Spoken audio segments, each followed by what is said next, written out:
All right, sports fans, how's everybody out there doing? William Martin coming at you one more time here on YouTube with another edition of the 300 Pounds of Sports Knowledge Podcast. Now, the Penn State Nittany Lions got their 2021 college football campaign started off on the right foot today as they went to Camp Randall and picked up a hard-earned 16 to 10 win over the 12th ranked Wisconsin Badgers. Now, the Nittany Lions were able to win in spite of the fact that they possessed the football for just less than 16 minutes this afternoon. Penn State's defense did force three turnovers by Wisconsin, and they also blocked the field goal, as all of that really turned out to be key in this road win. Now, senior quarterback Sean Clifford was 18 of 33 passing for 247 yards with a touchdown, but most importantly, no picks and no turnovers overall. Of course, wide receiver Jahan Dotson, he came up big today, 5 catches for a buck 02 and a receiving catch. And of course, that was a big 49-yard touchdown to get the scoring going late early on rather in the second half of this contest. Defensively, Ellis Brooks stepped up in a big way, 11 tackles with 1 sack. And, this Penn State defense overall, they would bend, but they did not break this afternoon. And I say that because typically when the opposing team has the football, as long as Wisconsin did, not only are they going to churn up yards, they're also going to churn up points. Today, Wisconsin had 359 total yards of offense, but they only had 10 points to show for it. You look at it, Penn State was able to carry the momentum that they finished 2020 with into 2021. The Nittany Lions lost their first 5 games in 2020. They came back and won this contest here to get off on the right foot, and hopefully for their sakes, bigger and better things are on the horizon for them this season.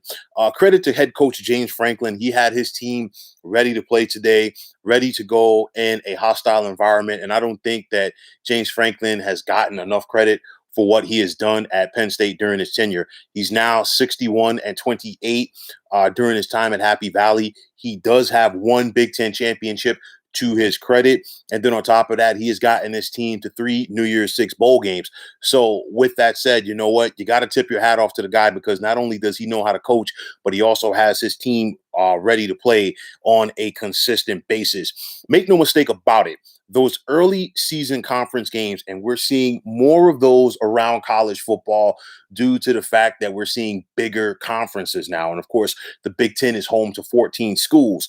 So we are seeing more that teams are beginning their schedules facing a conference foe, as opposed to, having a cupcake schedule to begin the campaign. And with that said, these wins are not easy. These games overall are not easy, especially when you're going on the road like Penn State did to face not only a ranked opponent in Wisconsin, but go into an environment where it is not easy for an opposing team to win. And Camp Randall is always a tough spot for any team coming in there from the Big Ten to try to go out there and get a win. You look at it, this win should propel Penn State to do some big things in the Big Ten Conference this year. You look at it, I mean, Penn State, they still have some tough games ahead of them. 2 games that I've circled on their calendar are both in the month of October. They're at Iowa on October 9th, and then they're at Columbus to take on Ohio State on October 30th. And for me, I said, coming into the season, I did not pick Penn State to win the Big Ten Conference, but it's a situation where the biggest reason why I did not pick Penn State to win is the fact of their road schedule. They passed the first test today in going to Camp Randall and beating Wisconsin. Going to Iowa City and having to face Iowa is never easy.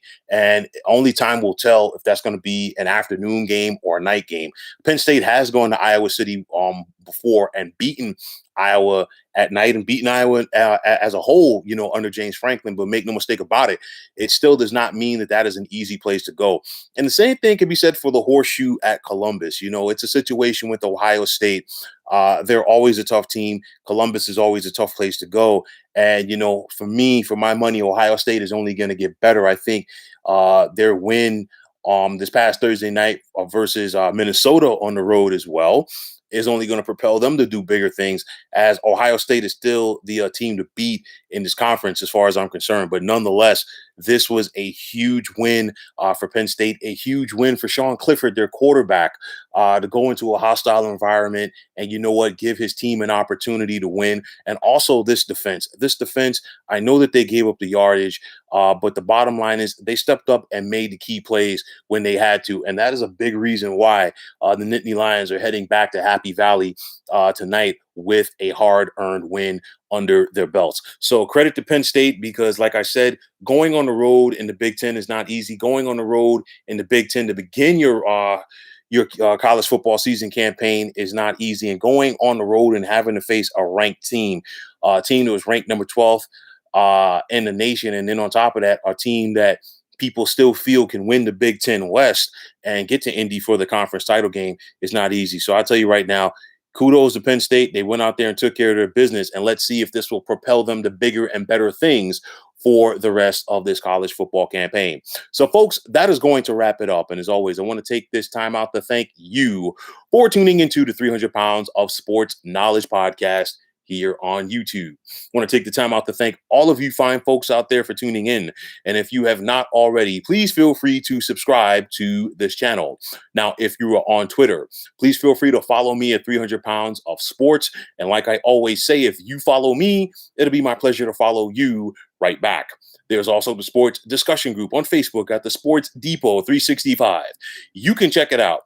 Drop a line and be a part of one of the better sports debating sites going on social media. So once again, fine folks, my name is William Martin, signing off, saying take care and have yourselves a wonderful day.